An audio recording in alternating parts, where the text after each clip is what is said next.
Hi, hello, welcome to Gossip Girls.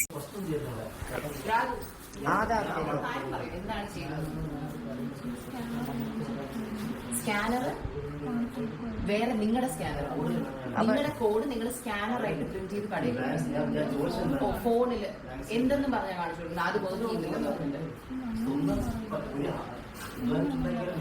ആൾക്കാർ scanner ചോദിക്കുന്നു അത് ആദ്യം ഒരുപാട് പേര് പറഞ്ഞിട്ടുള്ളത് ഇവർ പറയുന്നത് സ്കാനർ നോക്കാവത്തില്ല, ക്യാഷ് ആണ് നമ്മൾ പ്രിഫർ ചെയ്യുന്നത്, അല്ലാന്നുണ്ടെങ്കിൽ ക്യാഷ് ആവുമ്പോൾ അങ്ങനെ എടുക്കണം. അപ്പൊ ആരാണ് അത് ആദ്യം നിങ്ങളിൽ ഒരാളായിരിക്കുമല്ലോ അത് ആദ്യം പറഞ്ഞത്?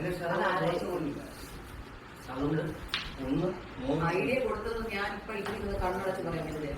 ഇന്നത്തെ നമ്മുടെ ടോപ്പിക് ഇന്നലെ സോഷ്യൽ മീഡിയയിൽ ചർച്ചയായ Diya Krishna versus employee issue ആണ്. പ്രോബ്ലം എന്താണെന്ന് വെച്ചാൽ ദിയ കൃഷ്ണയുടെ ജ്വല്ലറി ഷോപ്പായ OBOC എന്ന സ്ഥാപനത്തിലെ 3 എംപ്ലോയീസ് ഏകദേശം 69 ലക്ഷം രൂപ തട്ടിച്ചതായി ദിയയും അതിന് കൗണ്ടറായി എംപ്ലോയീസ് ദിയയും ഫാമിലിയും അവരെ തട്ടിക്കൊണ്ടുപോയി പണം ആവശ്യപ്പെട്ടതായും കേസ് കൊടുത്തു.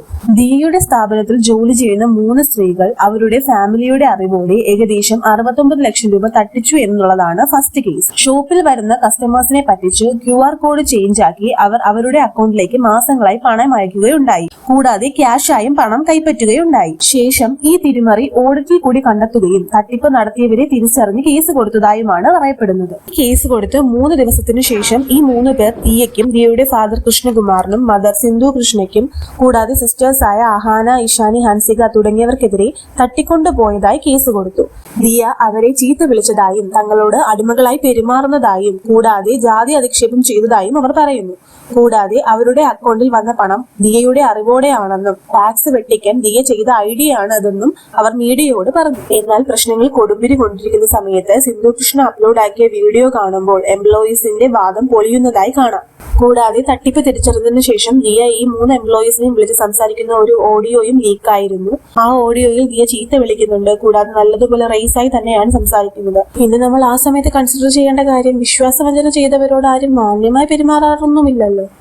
നമ്മൾ ദിയ കൃഷ്ണയുടെ പല ബിഹേവിയറും ക്വസ്റ്റ്യൻ ചെയ്തിട്ടുണ്ട്. But in this case I believe ന്യായം ദിയയുടെ ഭാഗത്താണ്. കാരണം ഈ എംപ്ലോയീസിന്റെ ഒരു സ്റ്റേറ്റ്മെന്റ്സും കൺവിൻസിംഗ് അല്ല.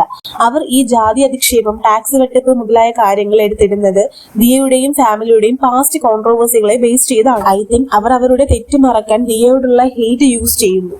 ആൻഡ് ഇവരെ തട്ടിക്കൊണ്ടുപോയി പണം വാങ്ങാനും മാത്രം ഫിനാൻഷ്യൽ പ്രോബ്ലം അവർക്കുണ്ടെന്ന് ഞാൻ വിചാരിക്കുന്നില്ല. കൂടാതെ കൃഷ്ണകുമാർ തന്റെ പൊളിറ്റിക്കൽ ഇമേജ് നഷ്ടമാകുന്ന രീതിയിൽ എന്തെങ്കിലും ചെയ്യുമെന്നും വിചാരിക്കുന്നില്ല.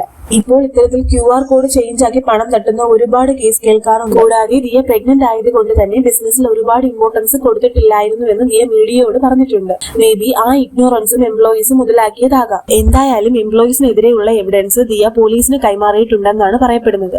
എംപ്ലോയീസ് നൽകിയ കേസും പോലീസ് പരിഗണിക്കുന്നുണ്ട്. Let's see what happens. Video ഇഷ്ടമായെന്നുണ്ടെങ്കിൽ please consider subscribing our channel. Thank U.